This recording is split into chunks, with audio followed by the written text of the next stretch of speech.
নমস্কার বন্ধুরা, আমি প্রীতি। মাই নিউ ব্লগ চ্যানেলে আপনাদের অনেক অনেক স্বাগত। আমি তো ভালো আছি, আশা করি আপনারাও অনেক ভালো আছেন। আজ আমি আপনাদের সাথে কিছু কথা শেয়ার করব। হয়তো কারো ভালো লাগতেও পারে, কারো নাও লাগতে পারে। সবার জন্য আমার কথাটি যে ভালোই হবে সেটাও না, কিন্তু একটু পরিস্থিতি হিসেবে আমার আজ খুব খারাপ লেগেছে, তাই আজ তোমাদের সাথে শেয়ার করলাম। যদিও আমি ভয়েস দেওয়ার সময় ভেবেছিলাম যে কাজগুলো করব সেই হিসাবেই বলবো, কিন্তু একটু খারাপ লেগেছে আজকে। একটু মোবাইল হাতে বাড়ির লোকেরা দেখতে গেলে একটু করছে, তাদের একটু প্রবলেম হচ্ছে। তো এটা কেন কেউ বুঝে না যে অনেক সময় অনেক কাজের জন্য মানুষ মোবাইলটা ইউজ করতে পারে। অনেক সময় আজকাল পরিস্থিতি এমন হয়েছে যে মোবাইল ছাড়া হয়তো আর কোনো কাজই হচ্ছে না। একটা মোবাইল হাতে থাকলে অনেকই কাজ হয়ে যাচ্ছে। তো কোনো সময় হয়তো পাড়ার লোক বা বাড়ির পরিবারের কোনো লোক যখন বলে দেয় যে পড়াশোনা করে কি হলো, কোনো কাজ তো করতে পারলি না, কোনো চাকরি তো করতে পারলি না, তো তখন খুবই খারাপ লাগে। কি জীবনের চাকরিটাই শুধু একটা ইম্পর্টেন্ট পার্ট নাকি? শিক্ষিত হতে গেলে কি চাকরি পাওয়া যায় তার তো কোনো মানে নাই। মানুষ তো অনেক কিছু করেই খাচ্ছে।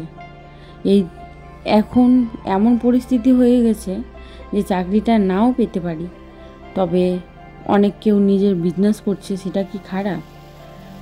আর আমরা মেয়েরা, আমি যেমন একটু মোবাইল হাতে নিয়ে একটু যদি ভিডিও করতে দেখে নিচ্ছে বাড়ি পরিবারের লোকেরা, তখন হয়তো ভাবছে যে সবসময় মোবাইলেই ব্যস্ত থাকে। কিন্তু এই যে দেখুন না, সকাল থেকে উঠে কি এমন বসে আছি আমি, সব কাজ তো একা হাতেই করে নিতে হচ্ছে। যদিও বাড়িতে অনেক কেউ থাকে মানুষের, তবুও বাড়ির বউকে সব কাজটি নিজের হাতেই করে নিতে হয়। বাড়ির প্রত্যেকজন মনে হবে সেই কাজটি ওরই জন্য, কারো কোনো দায়িত্বই থাকে না। হয়তো এদিক নোংরা আছে, ওদিক নোংরা আছে, হয়তো আমি রান্না করছি বা বাড়ির বউ রান্না করছে, তো আমি ওই দিকটা পরিষ্কার করে নিই, তার বেলায় কেউ নাই। কিন্তু কিছু শোনানোর বেলায় থাকে, তখন সবাই একবারে উপস্থিত হয়ে যায়, এই করলি না, ওই করলি না। তো সকাল থেকে উঠে আমি টিফিনের জন্য বলুন, এই যে দুপুরের খাবার, সবই একা একাই করছি। কিন্তু যখন হেল্প কেউ করে না তখন খুব খারাপ লাগে। তবুও ছোটো দুটি বাচ্চা সামলানো, কাজ করা মুখের কথা না, কিন্তু তবুও টিফিনের জন্য আমাকে ডালিয়া করে নিতে হলো। তারপরে এই ডালিয়াটি আমার হাজব্যান্ড, তোমাদের দাদামশাই নিয়ে যায় কাজে, তো আমাকে করে নিতে হচ্ছে নিজেই। আবার এই যে চা যে খাবো, চায়ের জন্য যে পাউরুটিটা সেঁকছি, তাও নিজেই করে নিচ্ছি। আর তাছাড়া বাড়ির যে যাবতীয় জিনিস নিজেকেই করে নিতে হয়। তখন লোকের কথা আমি শুনবো কেন? কিন্তু তবুও শুনতে হয়। যদি কোনো মেয়েদের পরিস্থিতি এমন অবস্থা হয়ে যায় যে হয়তো বাবার বাড়িতে ফোন করে বললো যে এরকম হয়েছে, ওরকম হয়েছে, বাবার বাড়ির লোকেরাও ভাবছে যে হ্যাঁ এই বুদ্ধি দিব বা ওই বুদ্ধি দিব, তো হয়তো মেয়েটিকে নিজের ভারের মধ্যেই নিয়ে নিতে হবে। তো সব দিকেই তো মেয়েদের প্রবলেম আছে, কিন্তু মেয়েদের যে কষ্ট, এটা আর কেউ বোঝে না, কোনো দিনও না। হয়তো একটা মেয়ের কষ্ট বুঝবে না, এরকম এখন পরিস্থিতি হয়েছে। পরিস্থিতি খুবই খারাপ হয়ে গেছে, তা সত্ত্বেও কিছু করার থাকে না। কেননা যখন বিয়ে হয়ে যায় একটা মেয়ের, তখন তো নিজের বাড়িটা ছেড়ে অন্যের বাড়িতে চলে আসতে হয়, ওটাই নিজের বাড়ি হয়ে যায়। তারপরে তো যদি একটা দুটো বাচ্চা হয়ে যায়, তারপরে আর কিছু করারই থাকে না। কিন্তু পরিস্থিতিকে সব কিছু সামলে নিয়েই মেয়েদেরকে থাকতে হয়, দুঃখ কষ্ট বোঝার কেউ থাকেই না। আর একদিন দুদিন দুঃখ কষ্ট বুঝলেও পরে হয়তো সেই কথাটাকে আবার শুনতে হয়, কিছু করার থাকে না। পড়াশোনা আমিও অনেক দূরই করেছিলাম, করার পরেও এখনও পর্যন্ত চাকরি পাইনি।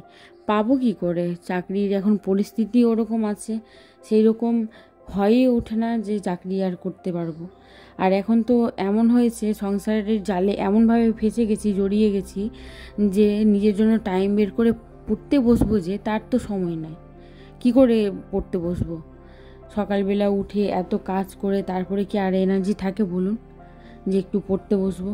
সবাই বলে যে ইচ্ছা থাকলে কি না হয়, কিন্তু এত কিছু করার পর শারীরিক একটা রেস্টের দরকার আছে। তো সেই রেস্ট করতে গিয়েই তো সময়টা চলে যায় না। বাড়ির সকলের এত খেয়াল রেখে তবুও শেষ পর্যন্ত কিছু না কিছু শুনতেই হয়, এটা হয়নি, ওটা হয়নি, মানে প্রত্যেক জিনিসে খামতি থেকেই যায়। কিন্তু একটা মেয়ের পরিস্থিতি কেউ মানে বুঝতেই চায় না। তবে এই রকম কষ্টের মধ্যেই একটু জীবনযাপন প্রত্যেকটা মেয়েকে করতে হয়। হয়তো অনেকে সুখে আছে, তাদের কথা বলবো না, যারা দুঃখে আছে তাদের কথাই বলছি। আজ ভয়েস দেওয়ার সময় ভাবলাম যে এগুলো কথা আমি হয়তো বলবো না, কিন্তু মনটা খুব ভেতর থেকেই আজ খারাপ ছিল, তাই একটু শেয়ার করলাম। যেহেতু তোমরা আমার বন্ধু, আমার কথাগুলো খারাপ লেগে থাকলে অবশ্যই আমাকে ক্ষমা করে দেবেন।